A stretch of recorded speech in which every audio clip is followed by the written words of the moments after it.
Well, good morning, good afternoon, wherever you may be. We are excited that you have joined the Bandwidth Buzz webinar on our PSTN replacement coverage. My name is Eric Yule. I'm a solution marketer here at Bandwidth, and I'm joined with my awesome colleague, Mehmet Hussein, the Director of Solutions Engineering. As you can see, we have a couple different backgrounds. We are using our hybrid workforce to the fullest here as we have a little bit different dynamic with Mehmet calling in as an engineer from his place of creativity. So today we are going to dive in to PSTN replacement coverage. But first, I need to go through a couple of housekeeping items. Number one, the recording of this webinar will be sent out in just a few business days. That way you have it on hand as a resource for your team and as you consider your global expansion strategy.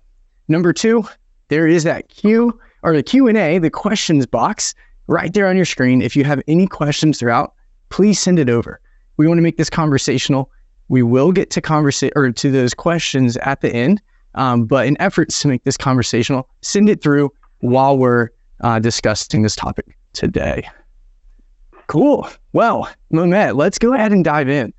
So when I was researching the PSTN replacement coverage, I came across this kind of scary, also intriguing concept, right? Called the PSTN switch off. Now I know in the UK market, it's slated for 2025. It was first announced in 2015. So 2025 seemed so far out, a decade away, but now we're 2 years away. So I know some markets have already switched towards this switch off and some it's in the roadmap. I would love to hear from you what the PSTN is, and what is this pending switch off? So it's if I'd been asked to choose the term to describe what was going to happen, I wouldn't have chosen that because I think it's a little bit unnecessarily inflammatory, right? While it's technically correct because PSTN stands for Public Switched Telephony Network, indicating it's the old school physically switched telephony network with physical copper in the grounds, largely a TDM-based network. And this is being turned off. So this is what's being turned off in the UK. It's what's already transitioned in Germany. What's going to happen is that the major infrastructure operators in the UK, so we're really talking about BT, are going to transition the core of the communications networks in the UK away from TDM-style technology towards IP-based style technology. And that is going to have knock-on effects for everybody who consumes telephony, I suppose, and especially those who are consuming TDM, although lots of organizations have already switched over to SIP-based telephony rather than TM. There are still many that are still operating on it. Gotcha. So it's not quite the doomsday that it sounds like it from a telecom perspective. So I do appreciate you providing that overview. All right, well, maybe we can use that foundation to consider what are some of the key services that make up this PSTN replacement. Can you provide some information on that? Yeah, so we've got listed up on the screen what we consider to be part of our PSTN replacement product. Now, PSTN replacement isn't an industry standard term. You can't go and get an apples for apples comparison among providers for this, but I think, and we think, you should largely look for these services under anybody who's touting to offer PSTN replacement. That is the ability to provide numbers directly from the regulators in the country that we're talking about, the ability to port numbers into their network and host them for you and perform the required technical configuration to make them work, the ability to receive inbound calls on those numbers, international and national termination over those numbers. National is the important one here, and access to emergency services in that country. We believe that the composition of those 5 services makes up something sufficient that we can call it PSTN replacement.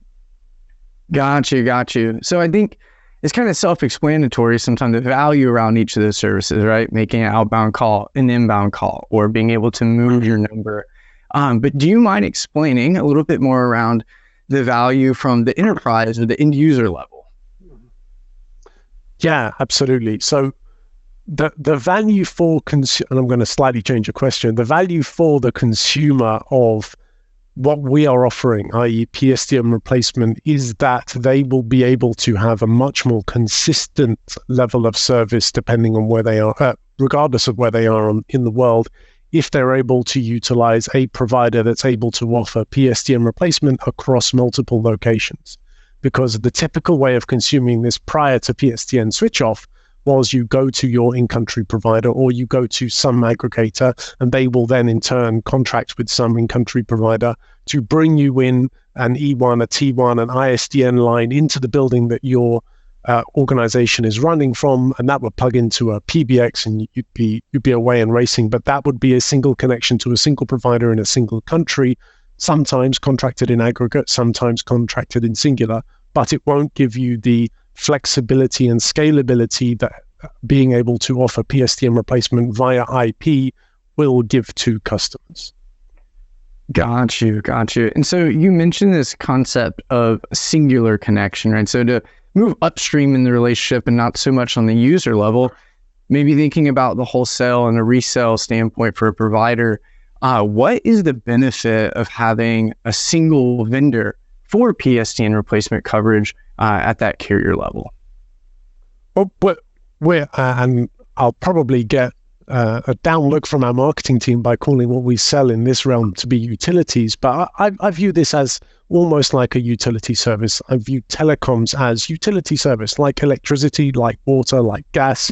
You need it to function, you need an element of telecommunications, and we are really talking about the adaptation of the consumption of a core utility that we've used since the dawn of electrical technology, call it that. So what the value is to the wholesaler or the reseller or the person or the value-added reseller or the platform owner or the UCaaS provider or the CPaaS provider or the CCaaS provider or the whatever you name it provider is who's building off of this technology is that instead of having to establish multiple relationships in multiple countries for this technology, now we're not talking about PSTN, now we're talking about IP, same paradigm exists. You would still have to go and establish independent connections with these providers who can provide you coverage in their specialist niche, which is their country of operation. Consuming this, and I use the term in aggregate lightly here because we're not talking about consuming from service aggregators, but consuming that coverage in aggregate from a single provider has inherent benefits. Often you are able to contend the amount of traffic or the amount of bandwidth that you have between you and said provider. So for example, say your platform required 10 channels in the UK, 10 channels in Germany, 10 channels in France. Typically, you would be expected to go and buy 10 channels in each country. However, you might know that you never really get above 50% utilization, apart from on some special days where it hits 100. So you need to have that overhead to be able to handle that, and whatever your overhead is, on a singular aggregated connection with an appropriate provider plug like bandwidth. You can have a contended channel or a contended SIP trunk. So you could have a single SIP trunk with, say, 20 channels on it that could be used across 3 or 5 or 6 or 39 different countries in order to access PSTN replacement. Gotcha. So it's really leaning into that, I guess, reducing the complexity of the vendor consolidation approach. That's huge. Whilst maintaining the level of quality that you would expect from an in-country provider. That's key here. Got you. Thanks for clarifying. Great. So we talked a little bit high level. So maybe we scoped in on more bandwidth's approach, right? So what's the value that we're really adding to our PSTN replacement coverage? Can you speak to that? Yeah, absolutely. So the easy way to go and give PSTN replacement coverage is to just straight resell. Go to the countries, find who are the providers who's got the ability to sell this service, add it to your price book and resell it, and away you go.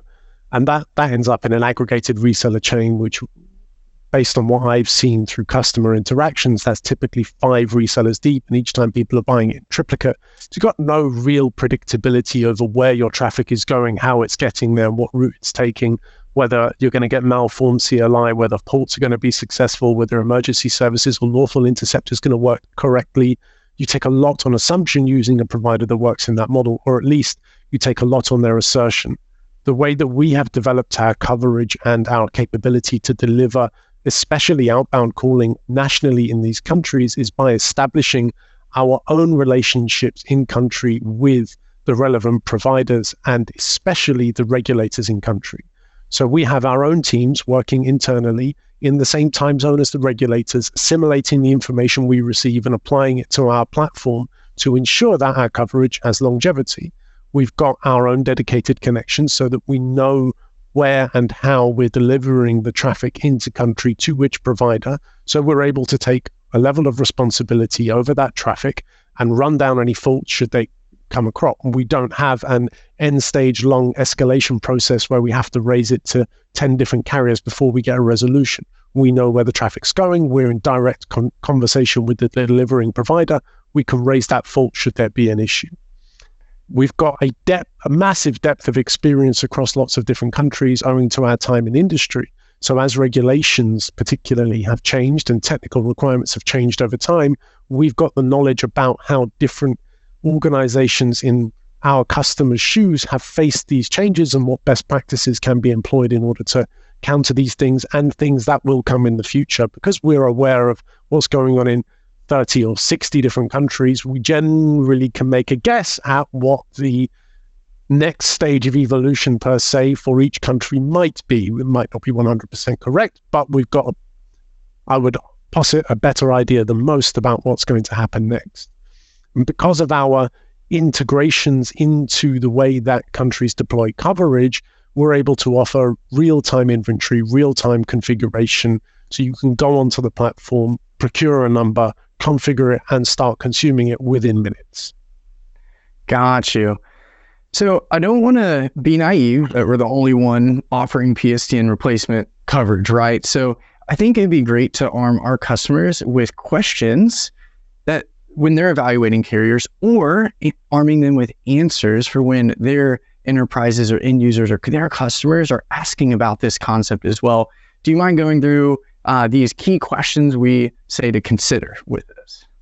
Yeah, absolutely. So the first one, are you a national operator? This is quite an important and telling one. If the answer is no, then they're not as deeply integrated as they possibly could be in a country. A national operator is a status that you get from the regulator when you're registered on their list of national operators, and you only get there by fulfilling their strict regulatory requirements in country. That's a key objective differentiator between different providers. Are you an aggregated reseller? Almost the polar opposite of a national operator. This is somebody who will be buying their termination capabilities from someone else who may have a direct connection in country and might not. It's very important, if you find out that your provider or prospective provider is an aggregated reseller, that they know where their traffic is going and which provider is delivering in country and to how many stages this is aggregated to. If you get a bit of a washy answer, that should be a bit of a red flag. Can you provide emergency services? This seems obvious, but it's actually more difficult than it seems. Each country has got a slightly different way of processing emergency services details. So that's the information about who is who, where they are, and who's consuming what number, where the ambulance should go, where the police car could go, and managing the developments in the emergency services systems. Like, for example, in the US, you've got the advancements of dynamic location routing for emergency services, that your provider has to be able to move with the times and fulfill the requirements in place. And I would argue that outside of the US, the largest requirement is accurate and thorough reporting of information to the relevant databases in each country and the delivery of calls to the right PSAPs at the right time. If they can't do this, then they're not truly offering a PSTN replacement type service. How do they manage KYC? KYC, know your customer, a term that's taking over many industries. It's the body of work going into learning a little bit more about who's actually consuming these services. Most countries have got rules around who can consume what services, when and where. They also have rules on what information providers must collect about the users of those services in what countries. So there should be a robust plan from your provider telling you exactly how they intend to manage the KYC requirements in all of the countries that you require services in. And what are your major points of presence? Where are they located? How many and we call them POPs, points of presence, super POPs. We call them. How many POPs do they have? Where are they? What are they interconnected? How many connections into what countries do they have? If someone says, oh, we've got one major node in country X, Y, or Z, that is not fit for a global style of deployment. You should be expecting multiple nodes around the world, perhaps physical, perhaps virtual, interconnected into multiple carriers at strategic points, solving for the least possible latency on the media path of a call, because this is the thing that kills the experience. Got you. Well, for those of you who have joined in, I hope that helps arm you with those answers and even the questions as you evaluate PSTN replacement coverage as a whole. And Matt, thanks for rolling through that for us. So next, as we talk about PSTN replacement, you might be wondering, well, Bandwidth, where are your PSTN replacement coverage? So this slide here goes through all of the countries that we have this in, plus a few extra components here. But we added this so that when you have the recording, you can go ahead and pause, zoom in, and check out all the different countries. You can also have a conversation with your account manager or one of our reps. Be happy to walk you through this. But Mehmet, maybe off of this list of countries, is there any country that you would highlight maybe on difficulty of offering PSTN replacement in that specific country? So something that I would highlight here is that we're able to offer it in Turkey. It's not just because I'm of Turkish descent, but because that's a particularly difficult market to offer this kind of service in. Many of the providers were encouraged out some time ago, and a much more robust regulatory process was put in place in order to register. I believe at this time we're one of only 2 providers in the world that can offer this on a global scale. So that's a one to ask for how deep is your integration? And then I just look at the number of countries. Of how many of these countries are you directly servicing yourself, and how many are you attempting to resell? Because being able to service these off of your own network to this level takes time. Totally. Yeah, great call out on Turkey. That's a really good point. Awesome. Well, the last thing we want to talk about is making the most out of PSTN replacement coverage. And this list is going to look kind of familiar since we just saw it on the previous slide. So wanted to actually take an extra second, though, to discuss how you who are listening can make the most out of your global expansion strategy with PSTN replacement coverage as a whole. So I know, Mehmet, you just spoke to this, but is there any specific markets, industries, or ways to leverage these components of our offerings that can really help our customers make the most out of this?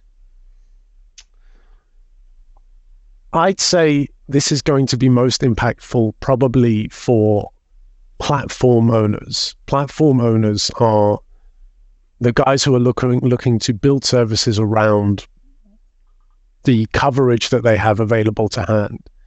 And over the years, especially over the last 10 years, the availability of this kind of coverage has waned. It's waned because of the introduction of regulations.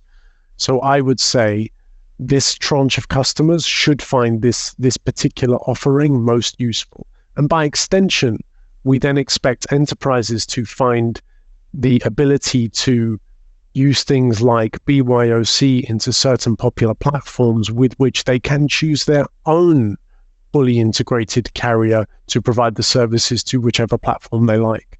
So this is both a message to our reseller friends and our enterprise friends.